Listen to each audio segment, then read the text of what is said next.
السلام عليكم ورحمة الله وبركاته. أهلا وسهلا بكم. كل سنة وانتم طيبين، تنعاد علينا وعليكم الأيام بالخير يا رب.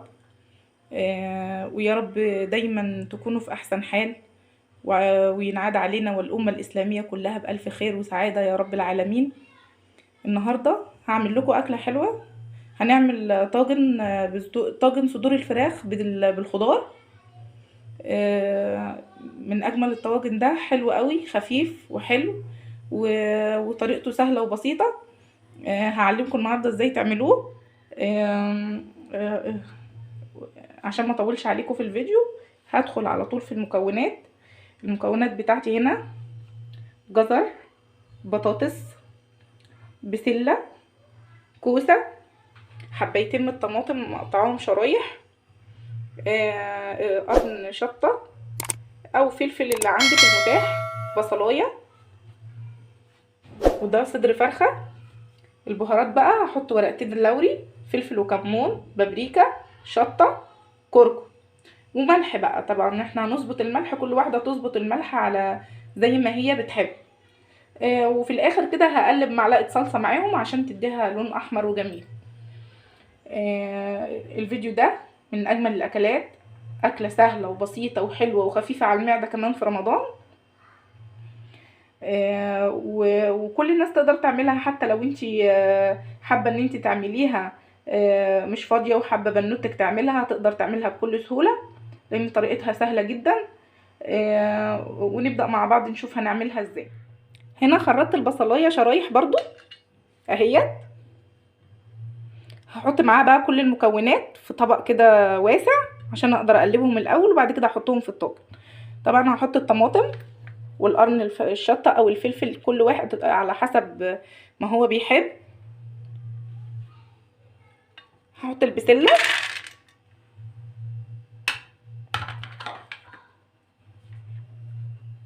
هحط الكوسة،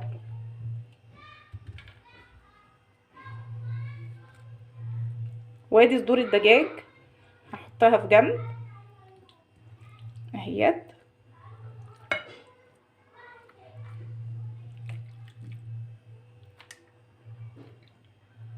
مع الخضار كله مع بعضه. وادي البهارات هحطها عليهم، ارشها عليهم كده.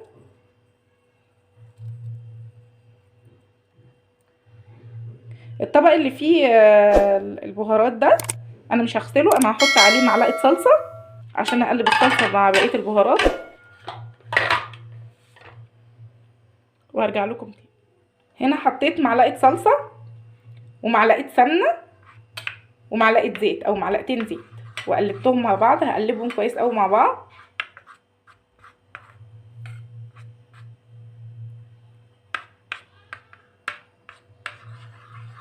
اهم.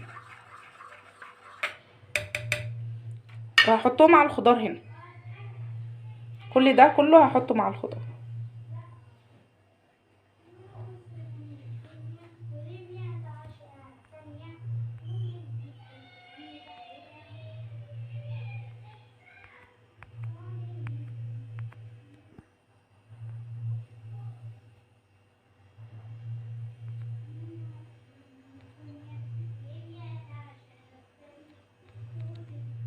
واقلب بقى كل الخضار ده مع بعضه.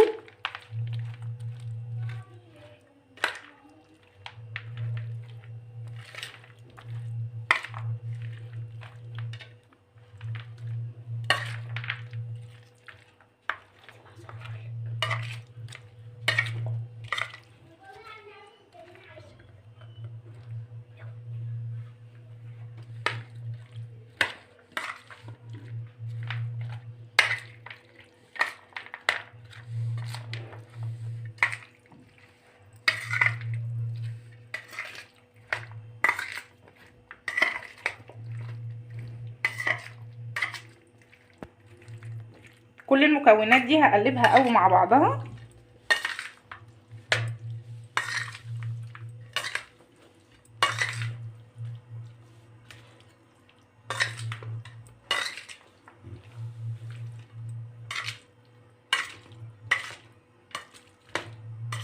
كله ني، مفيش حاجة هنسويها على النار قبل ما نعمل كله، هنقلبه ني مع بعض. هفضي بقى حبه سواء الصلصه والزيت ده والسمنه.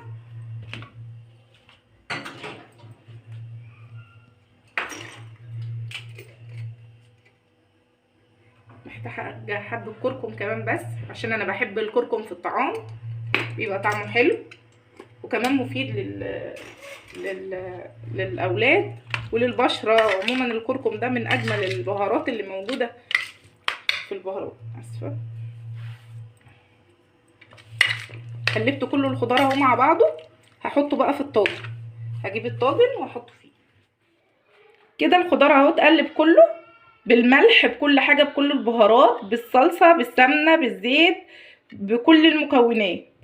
طيب انا دلوقتي هحطه في قلب الطاجن. عندي الطاجن اهو، انا كنت قلبت فيه شويه صلصه برضو، يعني دهنته كده زيت وحاجه صلصه بسيطه خالص مع الزيت، ودهنته كده علشان خاطر لما احط الحاجه فيه. اهو طاجن اهو. طبعا انا هفضي الخضار فيه. الطاجن اهوت حطيت فيه كل الخضار اهوت. هغطيه بقى بورق فويل واحطه في الفرن على درجه حراره الاول عاليه، وبعد كده بعد درجه الحراره العاليه هحطه ههدي النار واسيبه بقى ياخد معاه، تقريبا هياخد معايا نص ساعه، ساعه الا ربع، مش هيبقى اكتر من كده. الطاجن اهوت كده. غطيت الطاجن بتاعي اهوت، حبكت عليه قوي، بس برضو انا هديله خرم كده بالسكينه، خرم واحد بس علشان ما خرم صغير بس كده، عشان طبعا ينفس للبخار اللي هيطلع من الطاجن. طبعا بعد كده هحط الطاجن دوت في الفرن. طبعا هيبقى على حرارة عالية، وبعد كده اول ما احس ان هو بدأ يخرج دخان من الخرم ده هعرف بقى ان هو بدأ يقلب. طبعا الخضار ده انا حطيت عليه ربع كوبايه ميه، ربع كوبايه ميه حاجه بسيطه، لان الخضار طبعا بينزل ميه كتير، الملح بيخليها تنزل ميه كتير، فطبعا انا ما حطيتش ميه كتير، هو ربع كوبايه شاي كده ميه، وقلبته عليه. هحطه بقى في الفرن، وبعد ما يستوي هرجع لكم تاني واوريكم هو شكل الطاجن بعد ما خلص. هقدم معاه رز بالشعريه وهقدم معاه سلطه، وكده دي نهاية حلقتنا. لو عجبكم الفيديو اعملوا لي لايك واشتركوا في القناة وفعلوا الجرس عشان يوصل لكم مني كل جديد. السلام عليكم ورحمة الله وبركاته.